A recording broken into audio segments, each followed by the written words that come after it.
గ్రామంలో మీరు పండుగ చేసుకున్నట్టుగానే మా గ్రామంలో మా వాళ్ళు పండుగ చేసుకున్నట్టుగానే ప్రపంచవ్యాప్తంగా కూడా చాలా చాలా పండుగలు చేసుకునేవారు. పంటలు పండుతున్నాయి అని ఒక సీజన్ కొరకు ఒకళ్ళు పండుగ చేసేవాళ్ళు. సూర్యుడు ఇప్పుడు వస్తున్నాడు, ఇప్పుడు వసంతకాలం అట్లా వస్తుంది కదండి, ఇప్పుడు చెట్టు ఆకులు అన్ని రాలిపోయి మళ్ళా వస్తాయి కదా చిగురు, అది ఒక సీజన్. వసంతకాలం వస్తుంది కాబట్టి వర్షాకాలం వస్తుంది కాబట్టి ఒక ప్రాంతంలో ఒక పండుగ. ఇలాగున మరి పంటలన్నీ పండించడానికి సూర్యుడు ఉదయిస్తాడు అని ఒక ప్రాంతంలో యూరోప్ దేశాల్లో పండుగలు జరిగాయి. ఆ పండుగ డిసెంబర్ 25 జరిగేది. యేసుక్రీస్తు పుట్టక ముందు జరిగేది. యేసుక్రీస్తు పుట్టక ముందు ఆ పండుగ జరిగేది. అది సూర్యుని పండుగ. ఎందుకనంటే ఇప్పుడు సూర్యుడు ఇంకొచ్చేస్తాడు, మనకి పంటలు బాగా పండిస్తాడు అని వాళ్ళు ఒక పండుగ చేసేవాళ్ళు. ఆ పండుగని అలాగ తీసుకొచ్చి క్రైస్తవం వచ్చిన తర్వాత యేసుక్రీస్తును కూడా కలిపి క్రిస్మస్ పండుగ చేశారు. క్రిస్మస్ పండుగ అనేది యాక్చువల్గా యేసుక్రీస్తు పుట్టిన తర్వాత వచ్చింది కాదు, అంతకు ముందు నుంచే ఉంది. దాంట్లో యేసు ప్రభువును కలిపారు. అందుకనే అన్ని ఉంటాయి. ఎందుకనంటే అది పైర్ల పండగ. అందుకనే క్రిస్మస్ ట్రీ అనేది క్రిస్మస్ లో ఉంటుంది. మీరు యేసు ప్రభు స్టోరీలో ట్రీ ఎక్కడ ఉంది చెప్పండి? బైబిల్ చదివింటారు కదా. ఇప్పుడు మన క్రిస్మస్ స్టోరీలో చెట్టు ఎక్కడ ఉందండి? సత్రం ఉంటుంది, పశువులు ఉంటాయి, తొట్లు ఉంటాయి, చెట్టు ఆడుంది. కానీ పండగలో ఉంటుంది. సో ఆ పండగ, క్రిస్మస్ పండగ బైబిల్ నుంచి వచ్చింది కాదు, ఎక్కడి నుంచో వచ్చిన పండగ యేసుక్రీస్తుని కలుపుకొని క్రిస్మస్ అయింది. ఓకే, సరే. ఈ విషయాలన్నీ ప్రపంచంలో ఉన్నటువంటి మనుషులందరూ వేరు వేరు ప్రాంతాల్లో వేరు వేరు రకాలుగా పండుగలు చేసుకుంటున్నారు. మీలాగే, మాలాగే, వాళ్ళలాగే, వీళ్ళలాగే అందరూ చేసుకున్నటువంటి ఈ పండుగ యొక్క ఉద్దేశం ఏంటి? ఎందుకు చేస్తారు ఈ పండుగ? మిమ్మల్ని అడిగితే మీరేం చెప్తారు? మరి పండుగ ఎందుకు చేస్తున్నారు? తినడానికి, తాగడానికి, ఎగరడానికి అనే ఉద్దేశంలో చాలా మంది ఉంటారు. ఎందుకంటే పండుగలు అయ్యే ఉంటాయి కాబట్టి. దేవుడు మనుషులను తయారు చేశాడు, తన మహిమ నిమిత్తం తాను సృజించిన మనుషులు అని అన్నాడు. ఆదికాండం 1వ అధ్యాయము 26వ వచనంలో మన స్వరూపమందు మన పోలిక చొప్పున నరుణ్ణి చేయుదుము అని అన్నాడు. అనంటే ఇప్పుడు భూమి మీద ఉన్నటువంటి మనుషులందరూ కూడా ఆయన స్వరూపం. ఇప్పటిదాకా మాట్లాడాను, మీ ఊరు గురించి మాట్లాడాను, మా ఊరు గురించి మాట్లాడాను, వేరే దేశాల గురించి మాట్లాడాను, ఎక్కడెక్కడ ప్రజలందరి గురించి నేను మాట్లాడాను ప్రియులారా. కానీ ఏ మూలన, ఏ కొండన, ఏ గుడిసెలో ఉన్నవాడైనా, భవనంలో ఉన్నవాడైనా, ఎవరైనా సరే మనిషి అని అంటే అతను దేవుని యొక్క స్వరూపం. ఆ దేవుడు మనిషిని కలుగజేసినప్పుడే దేవుని యొక్క ఉద్దేశం ఏంటంటే నా స్వరూపం ఉండాలి, నా పోలికలో ఉండాలి అనేది దేవుని యొక్క ప్రణాళిక, దేవుని యొక్క ఉద్దేశం, ఆయన యొక్క గొప్ప సంకల్పం అది. ప్రియమైన దేవుని పిల్లారా, కొన్ని ఆసక్తికరమైన విషయాలు మీకు చెప్తాను, మనసు పెట్టి ఆలకించండి. ఆ విషయాలు మీకు చాలా మేలు చేస్తాయి మీ జీవితంలో. మనిషిని దేవుడు అలాగనే పుట్టించాడు. అయితే తన స్వరూపంలో ఉండాలని, తనలాగా ఉండాలని, తన ఉద్దేశంలో ఉండాలని, తనలాగా ఉండాలనేది ఆయన పోలిక, ఆయన స్వరూపం. ఇది దేవుని మనసులో ఉంది, ఆయన సంకల్పం అదే. ఇప్పుడు ఆదికాండం 1వ అధ్యాయంలో దేవుడు అలాంటి ప్లాన్తో ఆలోచన చేసి 2వ అధ్యాయంలో మనిషిని నిర్మించాడు. ఆదికాండం 2వ అధ్యాయంలో మనిషి నిర్మాణం. ఓకే, దేవుడైన యెహోవా నేలమట్టితో నిర్మించి వాని ఆవిష్కారం మనిషి పుట్టాడు. ఆదికాండం 3వ అధ్యాయం అయ్యేసరికి పాపం చేశాడు మనిషి. పాపం చేసేసరికి ఏమైంది అని అంటే దేవుని యొక్క ఆ పోలిక, ఆ స్వరూపం వాళ్ళు లేకుండా పోయినాయి. మీకు అర్థమవుతుందా? మనిషి దేవుని పోలిక, దేవుని స్వరూపము దాన్ని పోగొట్టుకున్నాడు. పోగొట్టుకుంటే దేవుడు వదిలిపెట్టలే. సరే, వీళ్ళేదో పొరపాటు చేశారు, ఏదో తప్పు చేశారు అని అప్పుడే ఒక ఆలోచన చేసి ఒక వాగ్దానం చేశాడు. చర్మపు చొక్కాయలను తయారు చేసి, చర్మం ఏంటి వస్తుంది, దేన్నో చంపి దాన్ని ఉరిస్తేనే చర్మం వస్తుంది కదండి. సో చర్మపు చొక్కలు తయారు చేసి అప్పుడు ఒక ప్రమాణం చేశాడు, నీకు స్త్రీకి వైరం కలుగుద్ది, నువ్వేమో ఆ పాముతో చెప్పాడు, సర్పంతో, నువ్వేమో ఆయన మెడ మీద కొడతావు, ఆయనేమో నీ తల మీద దొక్కుతాడు అని అప్పుడే ప్రామిస్ చేశాడు. ఏమంటే అది ఎప్పుడు నెరవేరుద్ది? బైబిల్ చదివిన వాళ్ళకి అర్థమైంది. ఎప్పుడు నెరవేరింది అది? పోనీ ఆ మాట చెప్పింది ఎవరి గురించి? నువ్వు ఆయన కాలు మీద కొడతావు, సాతానుతో చెప్పాడు.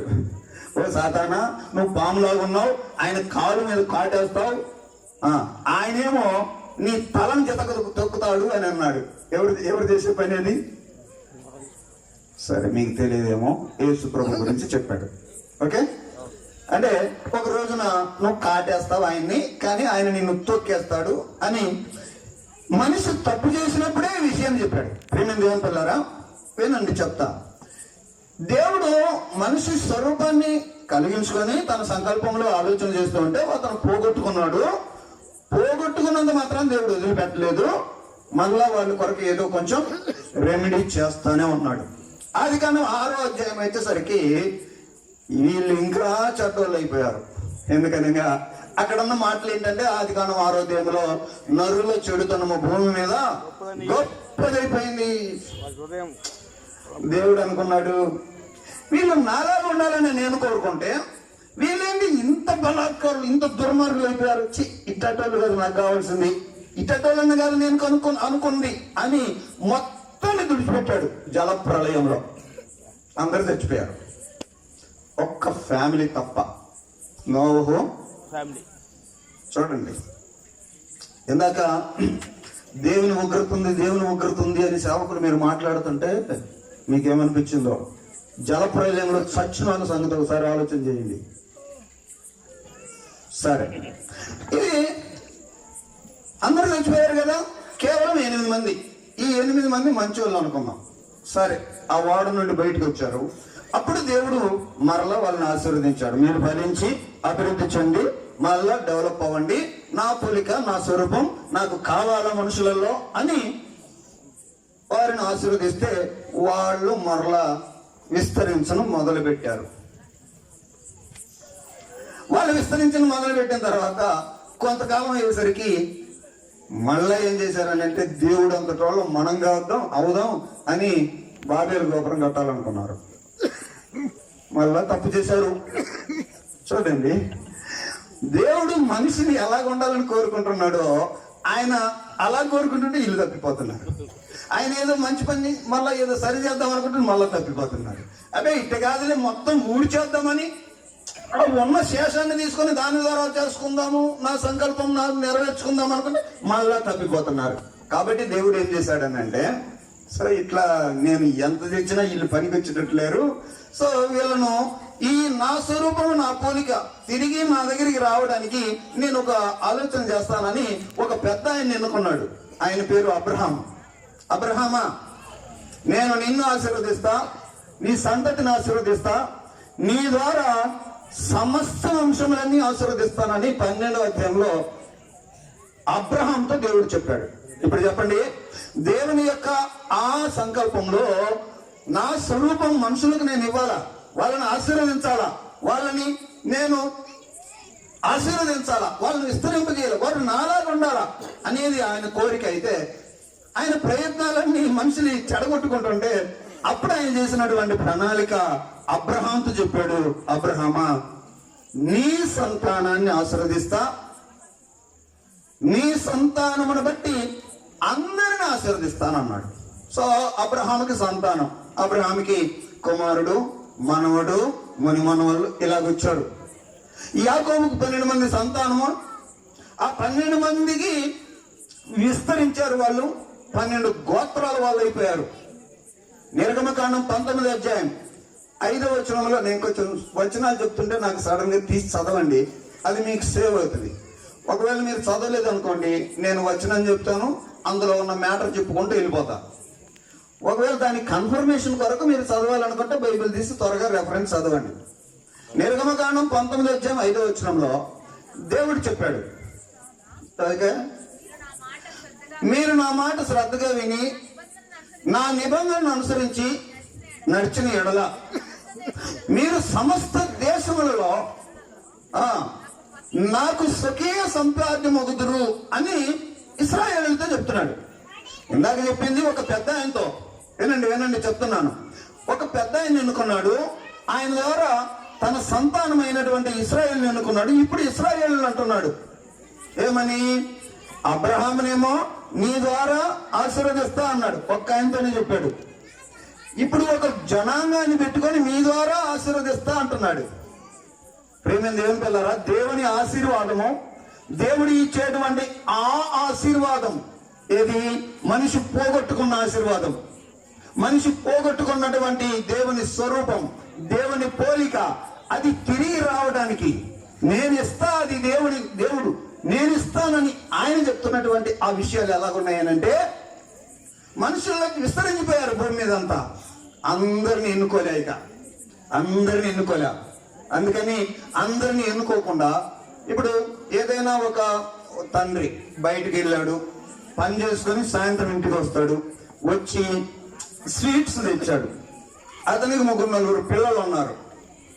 ఈ తెచ్చిన ఈ బ్లెస్సింగ్, ఈ ఆశీర్వాదం పిల్లలందరికీ పంచడానికి 2 మార్గాలు ఉన్నాయి. ఒకటి, 4 పిల్లల్ని పిలిచి ఇది నీకు, ఇది నీకు, ఇది నీకు, ఇది నీకు అని పంచవచ్చు. లేదు, ఒకనికిచ్చి ఇది నీకు, మిగతా వాళ్ళందరికీ ఇపో అని కూడా పంచవచ్చు కదా. దేవుడు ఎన్నుకున్న మార్గం ఇది, ఒకళ్ళకిచ్చి పంచుకోండి అనేటువంటి విధంగా ఉంది దేవుని ఆశీర్వాదం. ఎలా మీకు అర్థమవుతుందా? ఆయన అబ్రహాముతో చెప్పాడు, నీ ద్వారా అందరిని ఆశీర్వదిస్తా. ఆయన సంతానమైనటువంటి ఇశ్రాయేలు ప్రజలను మాత్రమే ఎన్నుకొని మీ ద్వారా సమస్త దేశాలను ఆశీర్వదిస్తా. ఎందుకంటే సమస్త దేశాలకు మీరే స్వకీయ సంపాద్యమగుదురు అని అన్నాడు.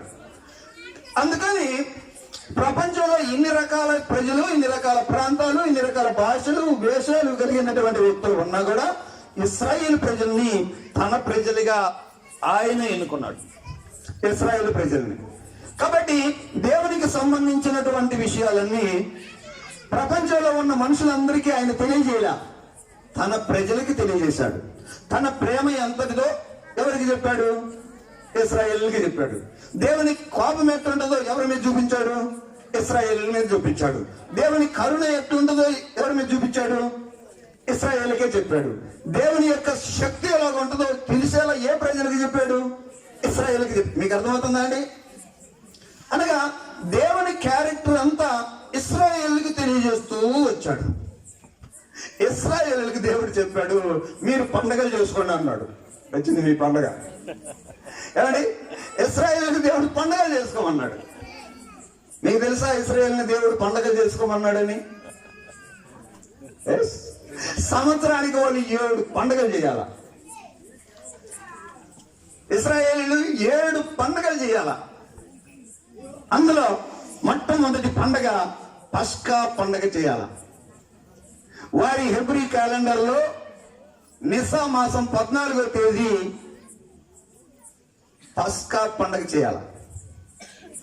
ఆ మరుసటి రోజు వాళ్ళు పులియని రొట్టెల పండగ చేయాల. పండగే అంటే వాళ్ళ ఇంట్లో ఏదైనా పులిసింది ఉందనుకోండి, మొత్తం క్లీన్ చేసి అంత ఫ్రెష్గా పెట్టుకోవాలా.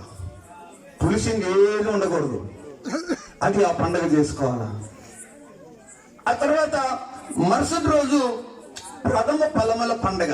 మీకు పండినటువంటి వాటిల్లో నుండి ప్రథమ ఫలాలు తీసుకొని రావాలా. ఈ 3 పండుగలు వరుసగా 3 రోజులు చేయాలా ఇశ్రాయేలీలు. వాళ్ళకి చెప్పాడు పండుగలు చేయమని. ఒకటి పస్కా పండుగ చేయాలా. ఆ పస్కా ఎందుకు చేయాలి అని అంటే, ఇదిగో మీరు ఐగుప్తులో బానిసలుగా ఉన్న రోజున మీరు పడుతున్న ఇబ్బందులు, మీరు పడుతున్న కష్టాలు, బాధలు, మీ మూలుగులు విని అక్కడి నుండి మిమ్మల్ని నేను తేవడానికి నేను చేసిన అద్భుత కార్యాలు, అక్కడి నుండి మిమ్మల్ని బయటికి రప్పించడానికి ఆ కార్యాలన్నింటిలో అత్యధికమైనటువంటి ఒక కార్యం, ఇదిగో మీరు ఆ రక్తాన్ని మీ ద్వారబంధాలకు పూసుకొని బయటకు వచ్చారు. గుర్తుపెట్టుకోండి, నేను మిమ్మల్ని బయటికి రప్పించాను. ఆ విషయాన్ని గుర్తుపెట్టుకోవడానికి పస్కా పండుగ చేయండి. దాని తర్వాత పులియన్ రొట్టెల పండుగ చేయండి. అంటే మురిగిపోయింది, పాతపోయింది, పులిసిపోయింది ఏం లేకుండా మీ ఇంట్లో చూసుకోండి, అదొక పండగ. ప్రథమ ఫలాలు ఫ్రెష్ గా మీరు పండినటువంటి వాటిని ప్రథమ ఫలాలు తీసుకురండి అని 3 రోజుల పండుగ చేయమన్నాడు. ఆ తర్వాత ఒక 50 రోజులకి పెంతెకొస్తు పండుగ చేయమన్నాడు. ఈ పెంతెకొస్తు పండుగ ఎందుకు చేయమన్నాడు అని అంటే, ఇదిగో మీరు జ్ఞాపకం చేసుకోండి, మీరు ఐగుప్తులో బానిసలుగా బయటకు వచ్చిన తర్వాత ఎర్ర సముద్రంలో భయంకరమైన స్థితిలో నుండి మిమ్మల్ని బయటికి తెచ్చింది నేనే కదా మిమ్మల్ని బయటికి తెచ్చింది. సముద్రంలో ఆరిపోజేసి బయటికి తెచ్చా.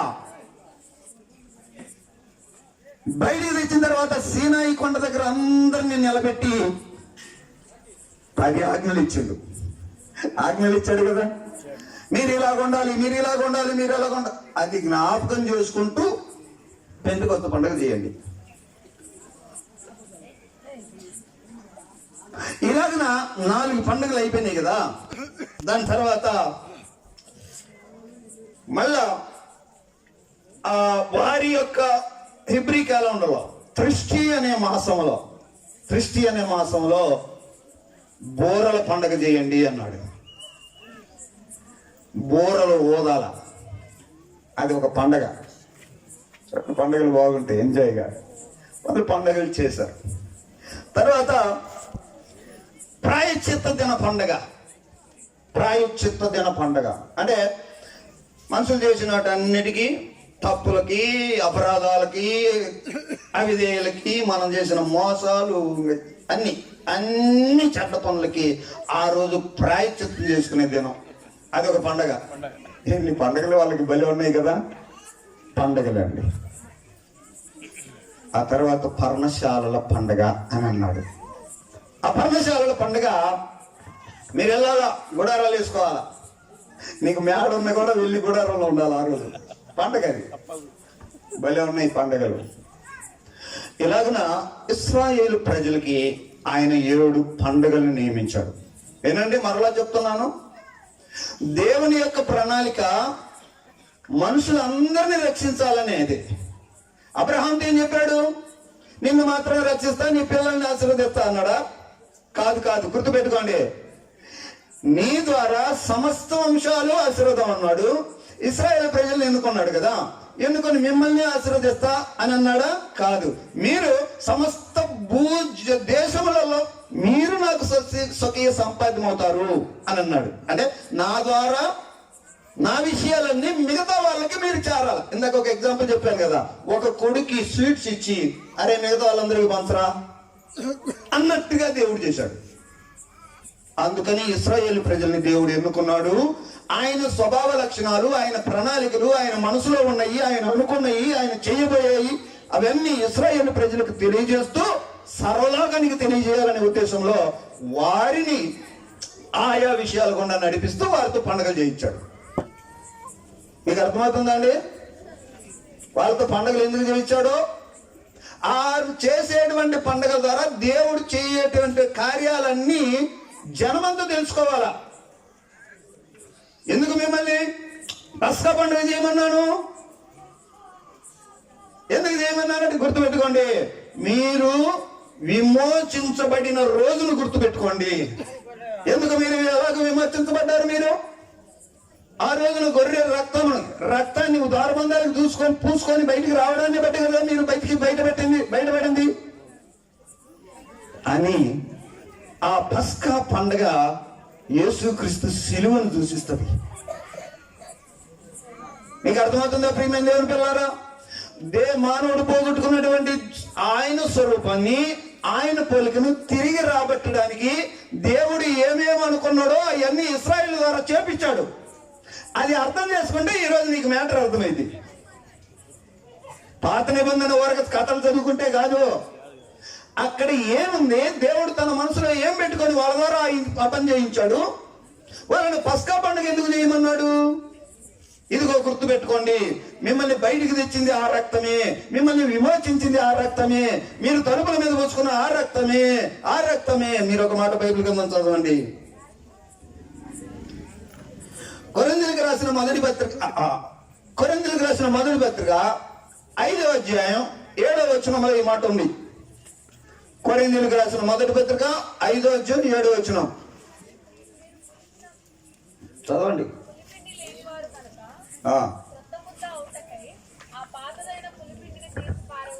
ఓకే.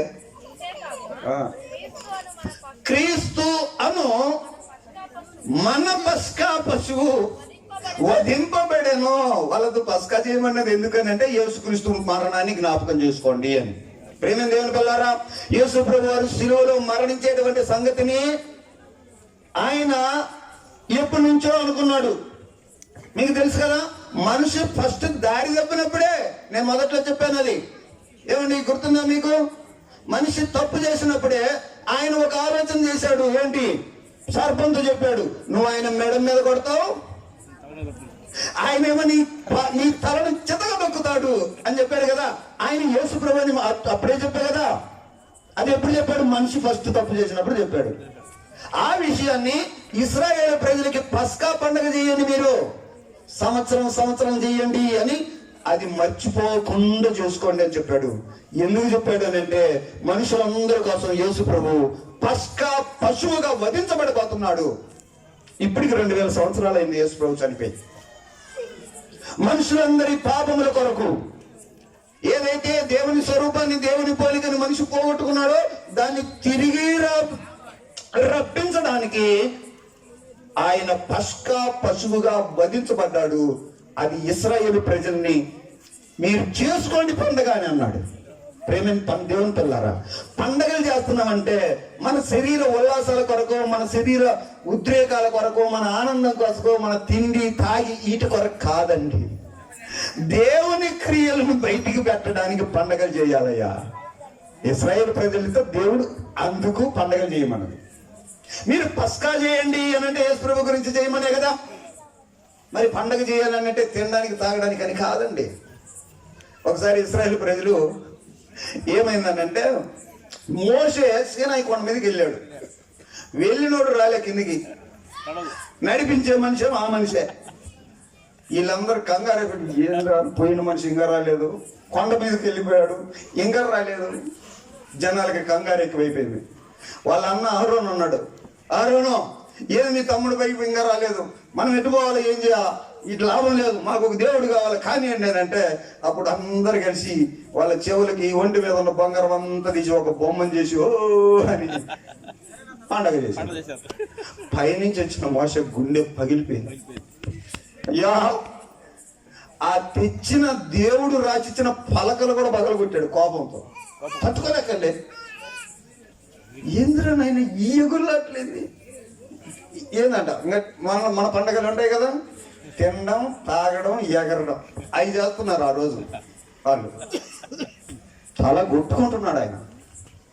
పండగ అంటే దేవుని కార్యాలను బయటికి తెచ్చేదిగా ఉండాలి, కానీ మన శరీర ఆనందాన్ని పెట్టే విధంగా, మన శరీర ఇచ్చలన్నీ నెరవేర్చుకునే విధంగా ఉండకూడదు అనే విషయాలు చెప్పడానికి చెప్తున్నాను.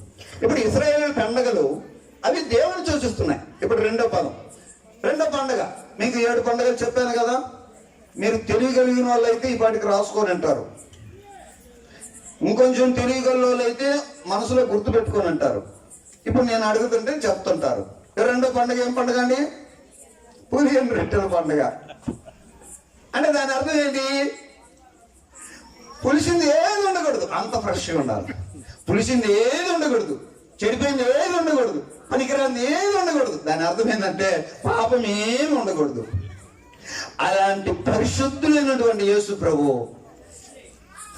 పవిత్రుడు, నిర్దోషి, నిష్కల్మషుడు, పాపలలో చేరక ప్రత్యేకంగా ఉన్నవాడు, ఆయన శిలువలో మరణించి సమాధి కాబోతున్నాడు. దాన్ని తీసి పక్కన పెట్టాలా? వింటున్నారా ప్రియులారా? పులియని రొట్టెల పండుగ అని అంటే పులిసింది ఏది లేకుండా మొత్తం తీసి పక్కన పెట్టండి అని. అది ఏది సూచిస్తుంది అని అంటే పాపమంతా తీసి పక్కన పెట్టినట్టుగా యేసు ప్రభువు మన పాపములన్నిటినీ ఆయన శిలువలో భరించి సమాధి చేయబడ్డాడే, దాన్ని సూచిస్తుంది అది. ఆయన పరిశుద్ధులైనటువంటి జీవితాన్ని, పాపము లేకుండా మన పాపమంతా, అక్కడ కొరింథీయులకు రాసిన 2వ పత్రిక 5వ అధ్యాయంలో ఏమంటదంటే, పాపము ఎరుగని ఆయనను పాపముగా చేసి దేవుడు శిక్షించాడు. కాబట్టి ఆయనను పాపముగా చేసి, పాపిగా కాదు, గుర్తుపెట్టుకోండి, యేసు ప్రభు పాపి కాదు, పాపముగా చేసి ఆ పాపాన్ని శిక్షించి చూసి పక్కన పెట్టాడు. యేసులో పరిశుద్ధ జీవితం ఉంది. ప్రథమ ఫలాలు అంటే అర్థం ఏంటి తెలుసా అండి? కొత్తగా ఫలం రావడం. అది యేసుక్రీస్తు యొక్క పునరుద్ధానాన్ని సూచిస్తుంది. పండుగలన్నీ చేశారు, కానీ సెంటర్ పాయింట్ మాత్రం దేవుడే. మీకు అర్థమవుతుందండి?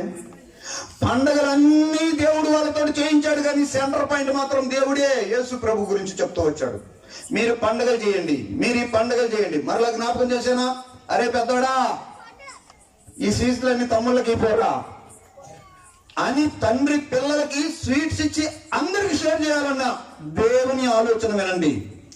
ఇశ్రాయేలులారా, నా మనసు మీకు చెప్తున్నా, మీరు సమస్త దేశములలో నాకు స్వకీయ సంపాద్యం. యేసుక్రీస్తు లోకమంతటి కొరకు మరణించబోతున్నాడు, లోకములో ఉన్న పాపమంతటి కొరకు మరణించబోతున్నాడు, సమాధి చేయబోతున్నాడు, తిరిగి లేవబోతున్నాడు, దాన్ని మీరు పండుగ చేయండి అని వాళ్ళతో పండుగ చేయించాడు. మనం చేసే పండుగలు ఏంటి చెప్పండి? మరి నీ పండుగ చేస్తే యేసుక్రీస్తు రావాలా బయటికి, ఆయన మరణం ఎందుకు మరణించాడో రావాలా, ఆయన సమాధి బయటికి రావాలా, ఆయన పునరుద్ధానం బయటికి రావాలా. యేసుక్రీస్తు ఆ విధంగా మన కొరకు చేశాడు అనేటువంటి ఆ విషయాన్ని వ్యక్తపరచుకోవాలి పండగల్లో. పెంతెకొస్తు పండుగ అని ఉంది కదా, ఆ పండుగ ఎప్పుడు వచ్చిందని చెప్పానండి? 50 రోజులు. వాళ్ళకి ఆ రోజున ధర్మశాస్త్రాన్ని ఇచ్చాడు, ఒక చట్టాన్ని, ఒక ధర్మమైనటువంటి ఒక నియమాన్ని, ధర్మశాస్త్రాన్ని ఇచ్చిన రోజు అది.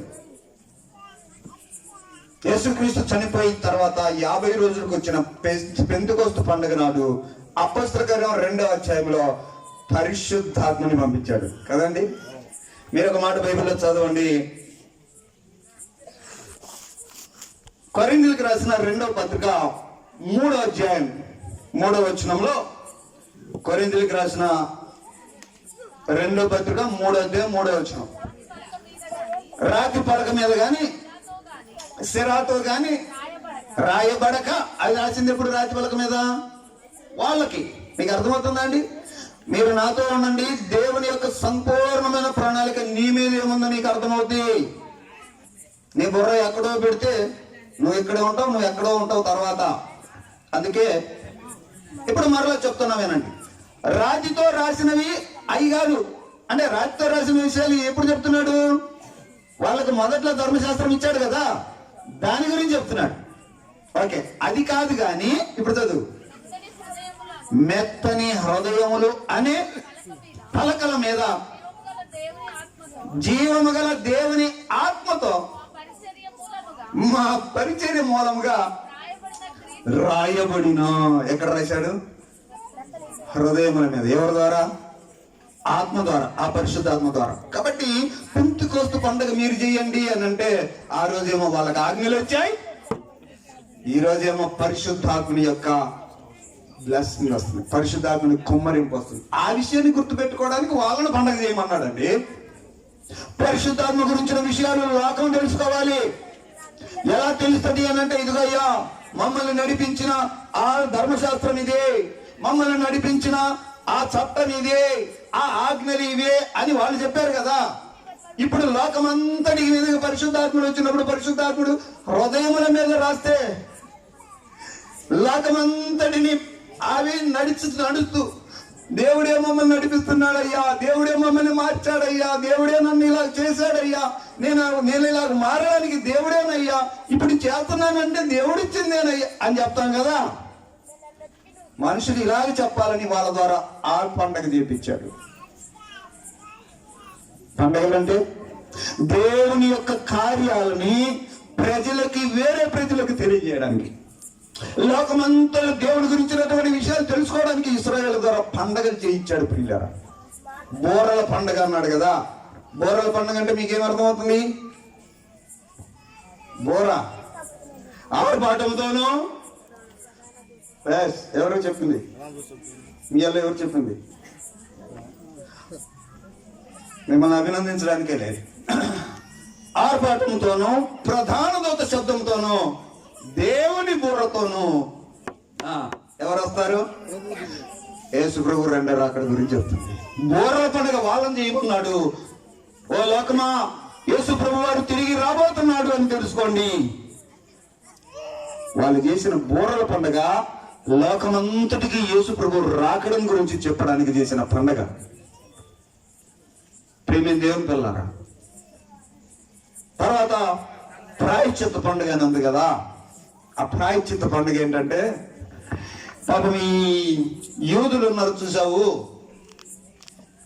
నేనే మిస్ అయ్యాను అని ఆయన లోకానికి వచ్చి చెప్తుంటే, దేవదోషణ చేస్తావా నువ్వు అని శిక్ష చేసి చంపారు.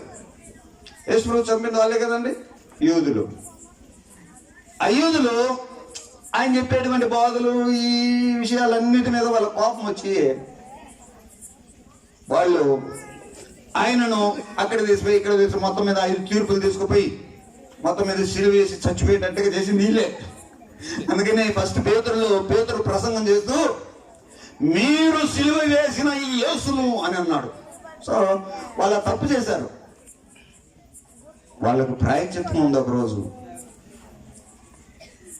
వాళ్ళు చేసిన తప్పునంతా సజీవుడైన యేసు ప్రభును చూసి గుండెలు బాదుకొని అల్లాడిపోతారు, మారిపోతారు.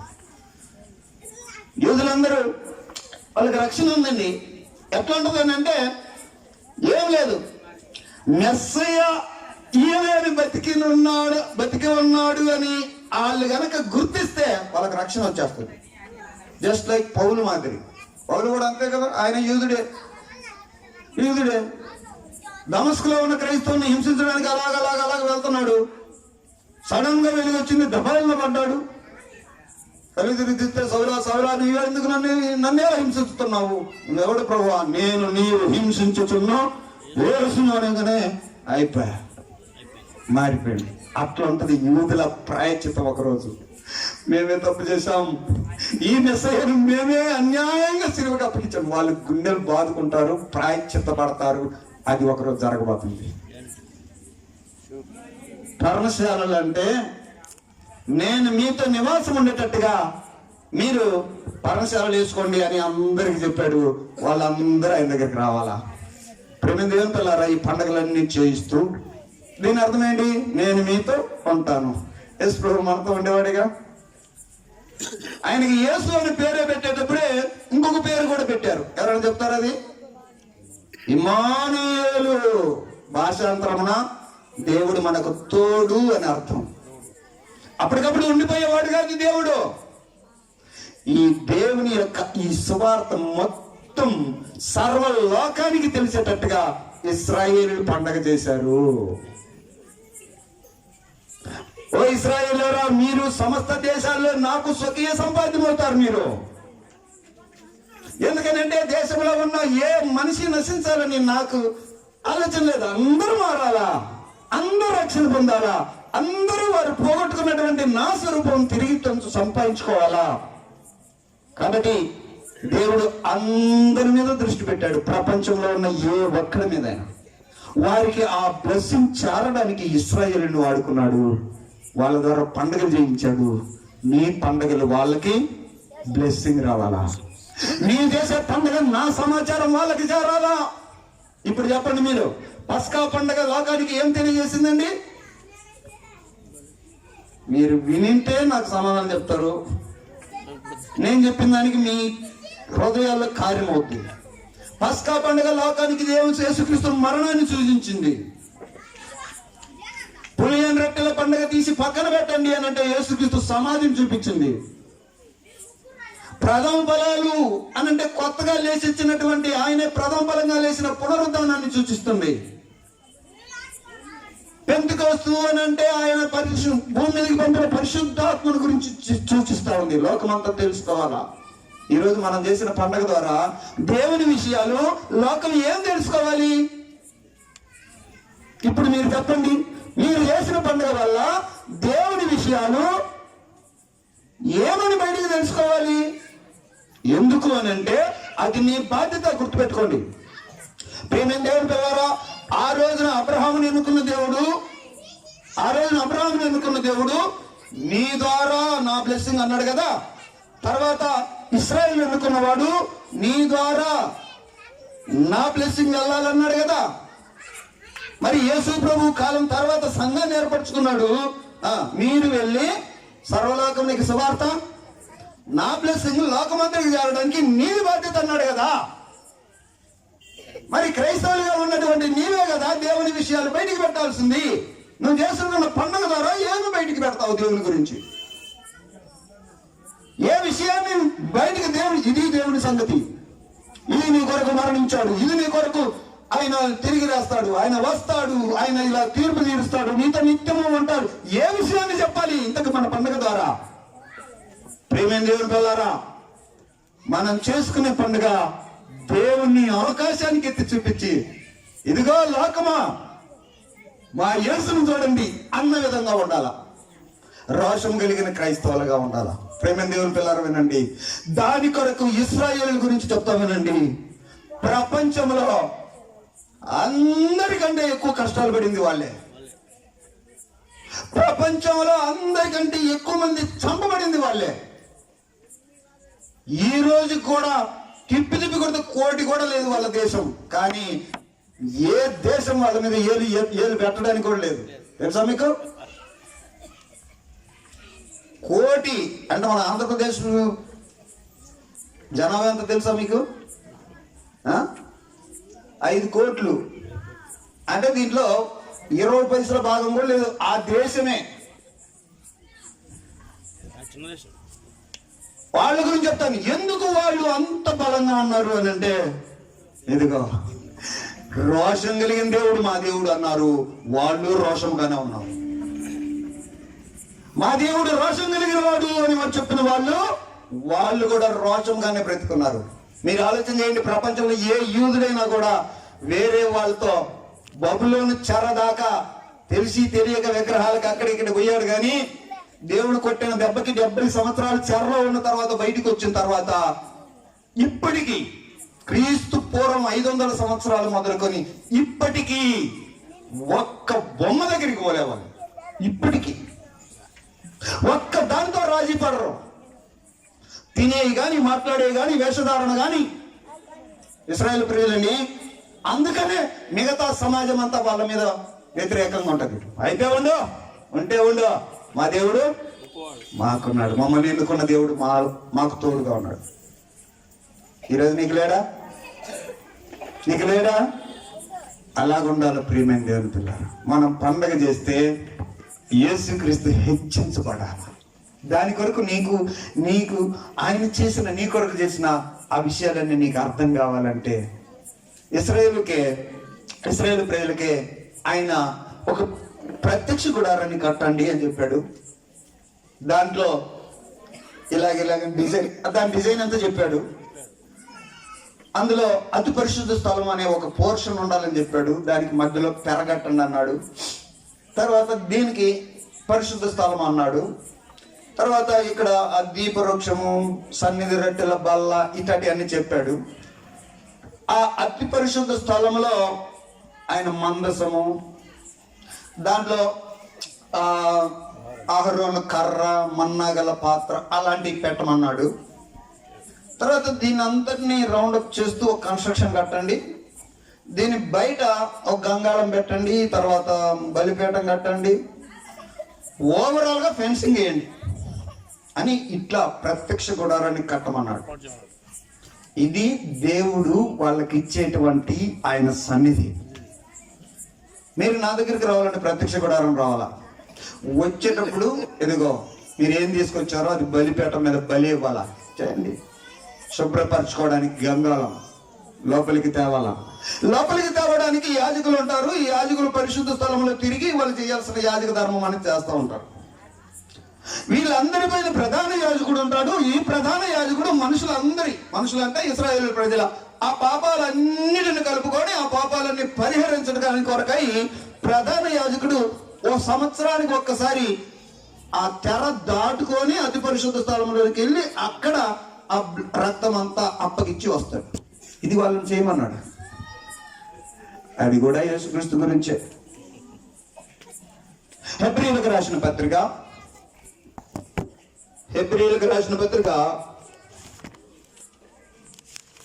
8వ అధ్యాయం మొదటి నుంచి చదువుతున్నాం. మేము వివరించుతున్న సంగతుల్లోని సారాంశం ఏదనగా, మనకు అట్టి ప్రధాన యాజకుడు ఒకడున్నాడు. ఆయన పరిశుద్ధాలయమునకు అనగా మనుషుడి కాక ప్రభువే స్థాపించిన నిజమైన గుడారానికి పరిచారకుడై ఉండి పరలోకమందు మహామౌని సింహాసనమునకు కుడి పార్శ్వమున ఆసీనుడయ్యను. ప్రతి ప్రధాన యాజకుడు అర్పణలు బలులు అర్పించుటకు నియమించబడును. అందుచేత అర్పించడానికి ఈయన కూడా ఏమైనా ఉండాలి. ధర్మశాస్త్ర ప్రకారం అర్పణలు అర్పించేవారు ఉన్నారు కనుక ఈయన మరి దేవునికి అర్పించాలి అని అంటే భూమి మీద ఉంటే అర్పించలేడు. అందుకని వెళ్ళి పరలోకంలో తండ్రి కుడి పార్శ్వన కూర్చున్నాడు. ఎప్పుడు కూర్చుంటాడని మనిషి? మీరు ఈ కూడా చెప్పలేదు. మనిషి ఎప్పుడు కూర్చుంటాడు? ఇంటికి వచ్చి కూర్చున్నాడు అంటే అర్థమైంది. అది కూడా చెప్పండి, చెప్పండి పర్లేదు. ఇంటికి వచ్చి కూర్చున్నాడంట అంటే ఏమర్థమైంది? వెళ్ళిన పని పూర్తయింది అని. యేసు ప్రభు వారి భూమి మీద జరిగించాల్సినటువంటి కార్యం అంతా పూర్తయింది. ఆయన తండ్రి కుడి పార్శ్వన కూర్చున్నాడు అని అంటే ఏం చేశాడు? ఇట్టి ప్రధాన యాజకుడు మనకున్నాడు. ఇప్పటిదాకా చెప్పాను కదండి, ఇశ్రాయేలుల పాపం అంతటిని మీరు లేవికాండం 16వ అధ్యాయంలో, లేవికాండం 23వ అధ్యాయంలో మనుషుల పాపాలను పరిహరించడానికి ఏమేమి చేయాలో ఆ విషయాలన్నీ తెలుసుకోండి. ప్రధాన యాజకుడు ఏమేం చేస్తాడో ఆ విషయాలు తెలుసుకోండి. యేసు ప్రభు వారు అదే మనుషుల పాపముల కొరకు ఆయన ఒక గొప్ప ప్రధాన యాజకుడిగా, భూమి మీద జరిగేది కాదని ప్రభువే స్థాపించిన గుడారం పరలోకంలోకి డైరెక్ట్ గా అర్పణ తీసుకెళ్ళాడు. ఆ రక్తాన్ని, ఎవరి రక్తం అది? ఎడ్ల యొక్క ఈ కోడల యొక్క కాదు, తన రక్తమే. స్వరక్తాన్ని పెట్టుకునేటాడు. అయ్యా ఇదిగో ప్రజలందరి గొప్పూరులో ఉన్నటువంటి మనుషులందరి పాపాల కొరకు ఇదిగో నా రక్తం తీసుకో అని పరలోకంకి వెళ్ళాడు. అక్కడ ఇచ్చి కూర్చున్నాడు. ఇక హెబ్రీయులకు రాసిన పత్రిక 10వ అధ్యాయం 10వ వచనం నుండి చదువుతున్నా వినండి. యేసు క్రీస్తు యొక్క శరీరం ఒక్కసారి అర్పించబడుట చేత ఆ చిత్తమును బట్టి మనము పరిశుద్ధపరచబడి ఉన్నాము. వినండి, యేసు క్రీస్తు శిలువలో మరణించింది మనము పండగలు చేసుకోవడానికి కాదు, మన పాపాల కోసం, మన పాపాలన్నీ పరిశుద్ధపరచబడటానికి, పాపం నుండి నువ్వు పరిశుద్ధపరచబడటానికి, పాపము లేనివాడిగా నువ్వు చేయబడడానికి ఆయన అర్పించబడ్డాడు.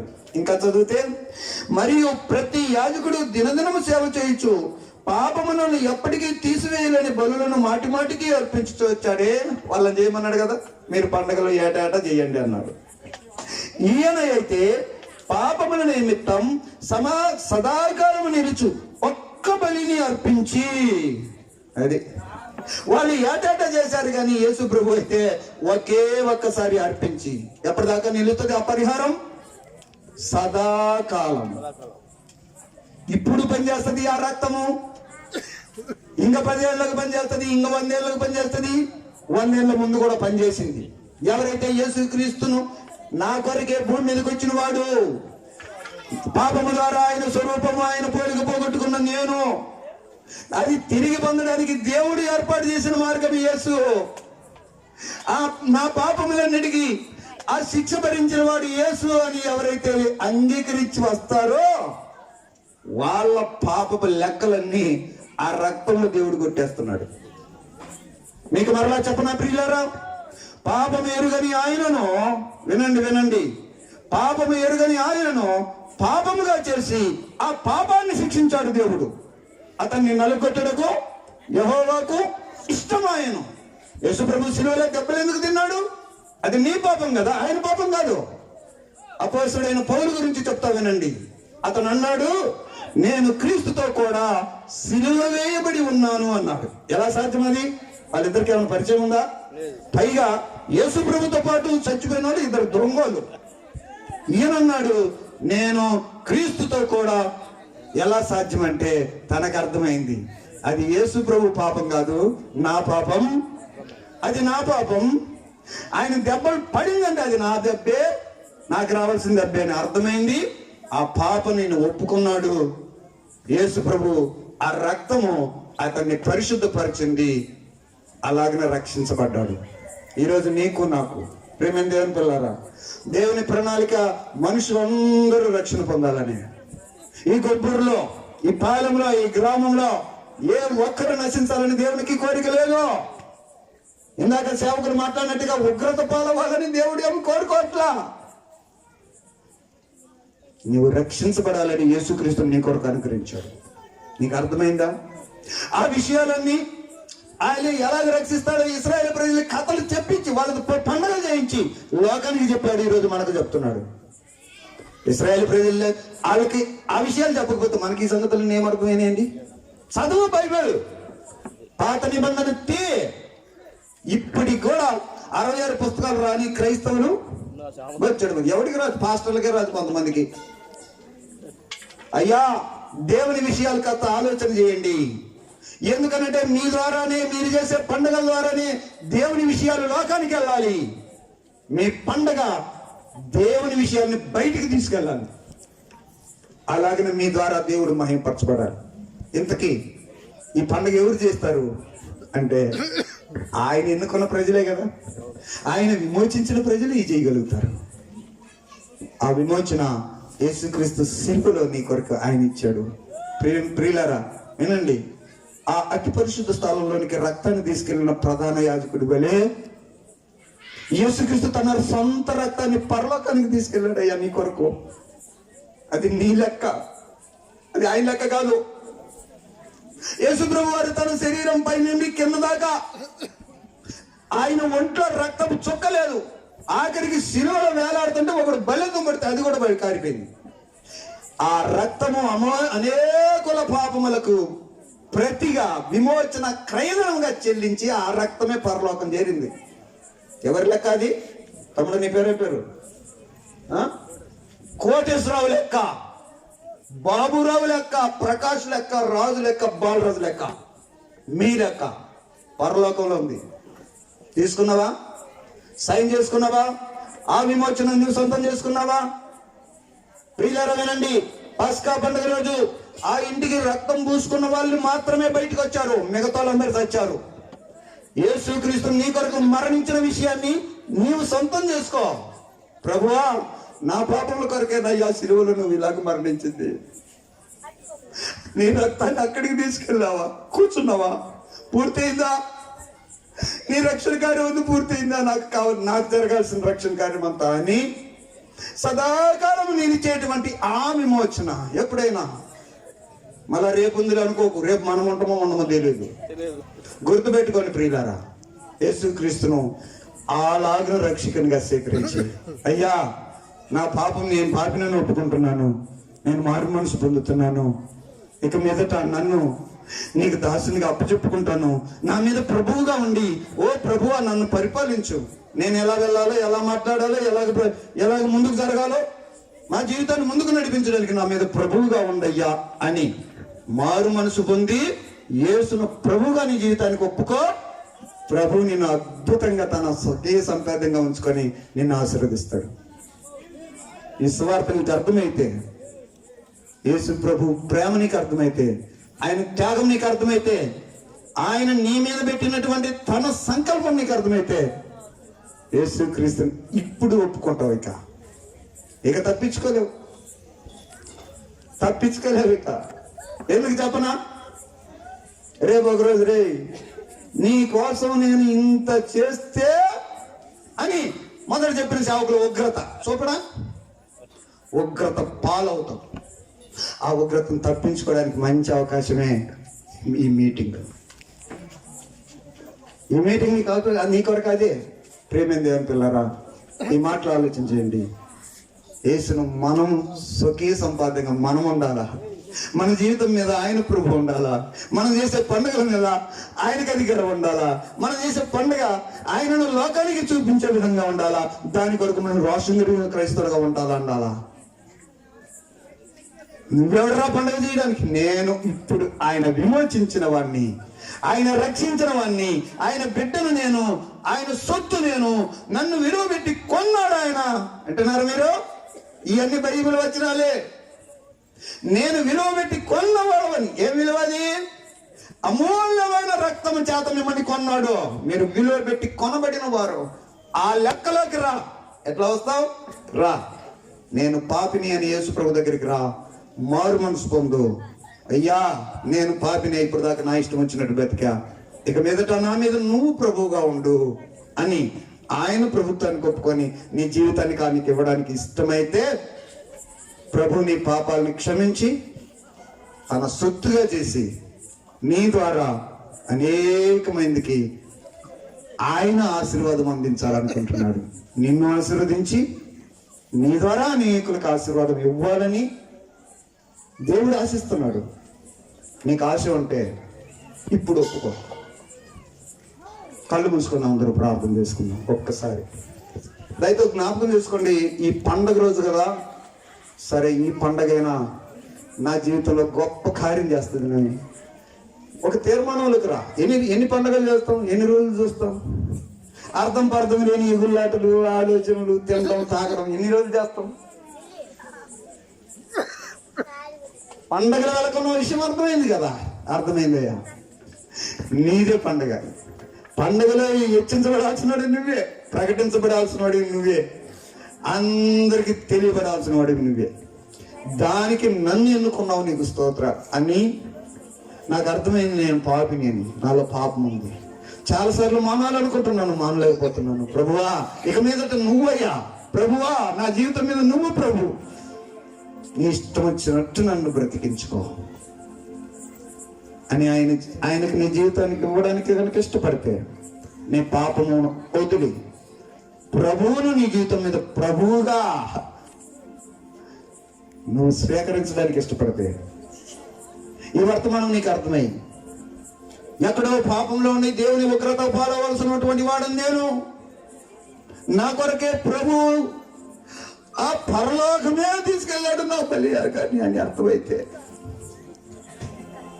ఆ లెక్క నాదే, ఆ విమోచన క్రయధనం నా విమోచన, అది నా కొరకు చిందించబడింది, చెల్లించబడింది అని నీకు అర్థమైతే, ఈ రాత్రి ఒక డెసిషన్ తీసుకో. ఇక మరలా ఇలాంటి నువ్వు ఇంటవో వినవో గ్యారంటీ లేదు, చెప్తామో లేదు, మాకు గ్యారంటీ లేదు. ఈ రాత్రే, రేపు మరలా ఉంటుందో ఉండదో కూడా తెలీదు. రాకడొస్తే మొత్తం స్మాష్. ప్రియులా, ఈ రోజు రాత్రి యేసుక్రీస్తు కథ నీకు అర్థమైతే, ఆయన నీ కొరకు చేసిన బలియాగం నీకు అర్థమైతే, నేను రక్షణలోకి వస్తాను, ఆయన బిడ్డగా ఉంటాను, నేను రక్షించబడతాను అని ఇష్టపడితే దయచేసి మీ చేతులు ఎత్తండి. మొదట్లో మీరు వర్తమానం విన్నారు, అప్పుడే చేతులు ఎత్తాలి మీరు. దయచేసి సిగ్గుపడద్దు. దయచేసి అందరు కళ్ళు మూసుకోండి, ఎవరు కళ్ళు తెరవద్దు. మిమ్మల్ని ఎవరు చూడటం లేదు, అందరు కళ్ళు మూసుకున్నారు, తలలు దించుకున్నారు. ప్రభువా ఈ పండుగ రోజు నాకు అర్థమైంది అయ్యా నీ ప్రేమ అని. మీలో ఎవరైనా యేసు నాకు కావాలి, ఆయన ద్వారా నేను రక్షించబడాలి, ఆయన ద్వారా నేను విమోచించబడాలి, ఈ పాపపు జీవితం వద్దు, ఈ పాపాల నుండి నేను బయటపడాలి, ఈ పాపాలు నేను చేయొద్దు అనుకుంటూ చేస్తున్నాను, ఇలా కాదు, ఆయన నన్ను నడిపించాలని ఇష్టపడుతున్నాను అని గనక ఎవరైనా వస్తే దయచేసి మీ చేతులు ఎత్తండి, కుడి చేయి ఎత్తండి. మొగమాట పడొద్దు. మరలా చెప్తున్నా వినండి, మనుషుల ఎదుట సిగ్గుపడితే రేపు ఒక రోజున ఆయన సిగ్గుపడతాడు నిన్ను చూసి. అక్కడ ఎవరో ఒకరు చేయెత్తారు ఇందాక. మొగమాట పడకండి, నిన్నెవరు చూడలేదు, ప్రభు చూస్తున్నాడు. నేనున్నాను రెడీగా అని ఆయన చూస్తున్నాడు. థ్యాంక్ యూ తమ్ముడు. God bless you. Thank you చెల్లి, నీకు అర్థమైందా? Thank you. చేతులు ఎత్తున వాళ్ళందరి కొరకు ప్రార్థన చేయబోతున్నాం. దయచేసి మీరు చేతులు ఎత్తారు కదా, తర్వాత ప్రకాశం నన్ను కలవండి ఒకసారి.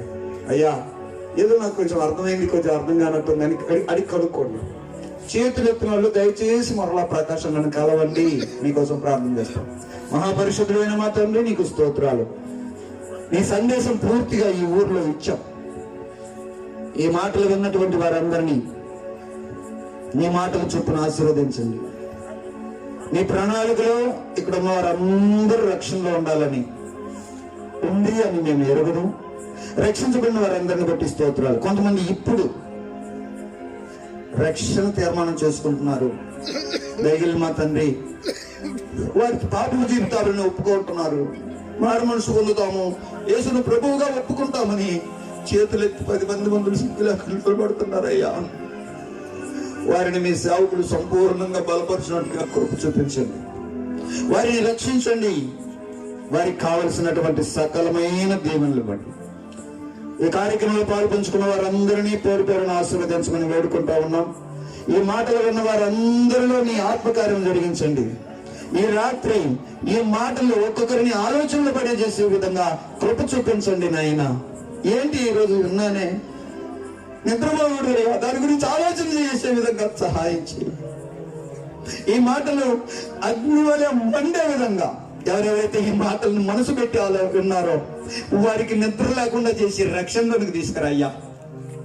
చేరి వచ్చిన వారందరినీ ఆశీర్వదించండి. స్థానిక పరిచరుల్ని, సేవకుల్ని, వారి కుటుంబాన్ని, ఇక్కడ ఉన్న సంఘ పెద్దల్ని, చేరుకున్న సేవకుల్ని, చేరి వచ్చిన ప్రతి విశ్వాసిని, సేవకులందరినీ ఆశీర్వదించమని యేసుక్రీస్తు నామములో ప్రార్థిస్తున్నాము తండ్రి, ఆమేన్.